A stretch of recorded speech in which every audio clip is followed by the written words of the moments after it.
안녕하세요. 인터넷 언론사 스페셜타임스의 영상 뉴스팀입니다. 이번 소식은 방송 리뷰 장미의 전쟁 이상민, 이은지, 양재웅, 조던, 비다, 카슨 등 출연 커플 스토리 관련 뉴스입니다. 장미의 전쟁이 38살 차이의 변호사 연쇄살인범 커플부터 여성 3인조가 저지른 끔찍한 복수극까지 촘촘한 커플 스토리로 시청자들을 집중시켰다. 4월 11일 저녁 8시 30분 MBC 에브리원 리얼 커플 스토리 장미의 전쟁이야 장미의 전쟁이 방송됐다. 이상민, 이은지, 양재웅을 비롯해 조던, 비다, 카슨 등이 출연해 커플 스토리를 전했다.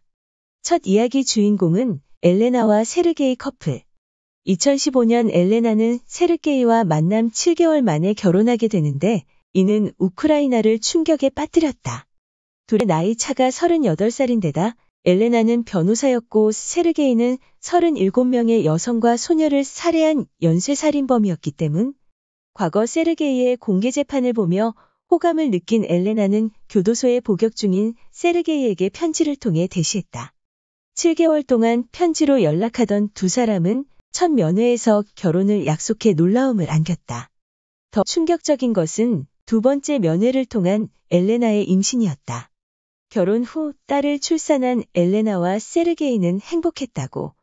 연쇄살인마와 사랑에 빠지는 게 가능하냐는 질문에 양재웅은 하이브리스토필리아 증후군을 언급하며 너무 나쁜 놈인 걸 알고 있는데 왜 끌리냐면 강한 남자다라고 인지하기 때문이며 실제로 하이브리스토필리아는 남녀 비율을 따졌을 때 여성이 더 많다고 했다.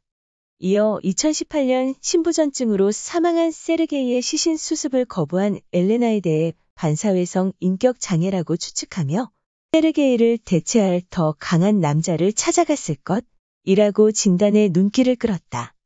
20세기 프랑스 최고의 가수 에디트 피아프의 사랑과 음악에 대한 이야기가 뒤를 이었다. 에디트는 동시대 최고 스타 이브 몽탕과 연애했고 사랑 감정을 담아 장밋빛 인생을 탄생시켰다. 몽탕의 외도로 이별을 맞이한 에디트는 권투 선수 마르셀 세르당을 만났다. 에디트와 마르셀은 뉴욕과 파리를 오가며 열정적인 사랑을 했지만 1949년 마르셀은 에디트를 보러 가던 중 비행기 추락사고로 사망했다. 이후 술과 약물에 빠져 힘든 시간을 보내던 에디트는 사랑의 찬가를 부르며 마르셀에 대한 그리움을 토했다. 스스로를 놓아버린 에디트의 마지막 사랑은 21살 연하의 테오 사라포. 테오의 헌신적인 사랑을 받은 에디트는 아니어 후회하지 않습니다로 삶을 노래했다. 이후 48배 나이에 세상을 떠난 에디트의 사랑과 음악의 스튜디오는 큰 감명에 빠졌다. 에디트는 사후 프랑스의 연인을 잃었다는 평가를 받을 만큼 큰 사랑을 받은 가수였다. 평생에 걸쳐 사랑을 갈망했던 에디트에 대해 양재웅은 자신의 존재를 증명하는 도구로 언제나 노래가 필요했다. 내가 가치가 있다는 걸 증명하기 위해 노래와 연애에 집착했던 것 같다. 고봤다. 이상민은 에디트에 아니어 후회하지 않습니다. 가사의 한 구절 이미 대가를 치렀고 지웠고 잊었죠. 그저 과거일 뿐이에요를 읊으며 감동을 전했다. 세 번째는 잔혹한 복수를 감행한 여성 3인조 사건이었다. 2009년 7월 미국의 한 모텔, 도네사는 폭력을 당하고 침대에 팔다리가 묶인 채 발견됐다. 특히 도네사의 배에는 순간 접착제로 생식기가 붙어 있었다고. 이 범행을 저지른 여성 3인조 트레이시, 웬디는 도네사에게 복수를 꿈꿨다. 트레이시는 도네사의 아내였는데 도네사는 아동학대, 가정폭력, 아동성범죄도 모자라 트레이시 앞으로 생명보험을 가입해 주기로 했던 파렴치한이었다. 또 도네사는 브랜든이란 가명을 쓰며 금전을 목적으로 트리샤에게 접근했다. 트리샤는 도네사를 사랑했지만 그가 자신을 속였다는 사실에 분노에 차올랐다. 도네사에게 같은 방식으로 당한 웬디 역시 복수에 가담했다. 경찰에 붙잡힌 여성 3인조는 각각 불법 감금 혐의로 기소됐지만 $200 하나 약 25만 원가량의 보석금을 내고 석방됐다. 이은지는 연인 관계에서 배신당했을 때 복수하려는 심리는 무엇이냐? 고 질문을 던졌고 양재웅은 가장 많은 시간과 에너지, 때로는 돈까지 줬던 대상이기 때문에 다른 어떤 관계보다 보상 심리가 클 수밖에 없다. 고 말했다. 이어 또 하나는 내가 이런 사람을 선택했기 때문에 나 스스로가 바보같이 느껴지고 그 과정에서 자책을 많이 한다. 나를 향한 분노를 상대에게 투사한다.